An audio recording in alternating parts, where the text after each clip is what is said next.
May bansa pala sa mundo na ang mga nakatira doon wala ni isa ang mahirap. Lahat sila mayaman. Sa sobrang yaman ng bansang to, hindi na kailangan ng pamasahe sa bus at tren. Libre na. Sa sobrang yaman ng bansang to, ang 13th month pay nila 150,000 pesos. Hindi lang 13th month pay ha, kundi 14th month hanggang 15th month. Ito ang pinakamayamang bansa sa buong mundo. At guess what? Hindi ito Amerika o UK or France. Maliit lang na bansa ito. Kasi liit lang ng buong Cavite at Batangas combined. Welcome to the Grand Duchy of Luxembourg. Imagine a country with only 660,000 people. Pero ang kita kada tao dito ay tumataginting na $128,000 or 7.4 million pesos kada taon. Ang tawag dyan ay GDP per capita. At ang Luxembourg ang number 1 sa buong mundo. Yan ay ayon mismo sa IMF. In easier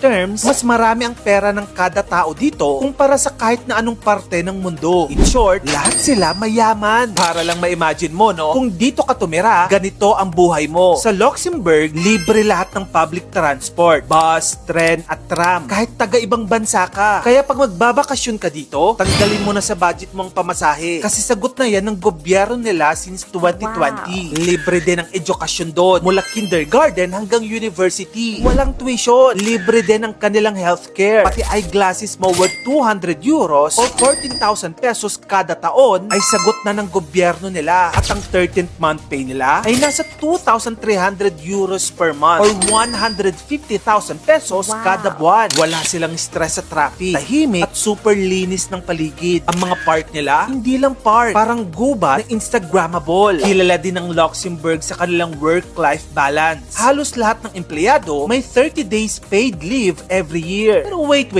Paano nga ba sila yumaman? Strategic kasi ang location ng Luxembourg. Sila ay tinatawag na triple border country. Katabi niya ang Germany, France at Belgium. Perfect siya for trade and finance. Para siyang naging bodega ng pera sa gitna ng Europa. Ang Luxembourg ay second largest investment fund center in the world. Sunod lang sa US. Over 4,000 investment funds ang nasa Luxembourg. At ang asset nila, mahigit $6 trillion.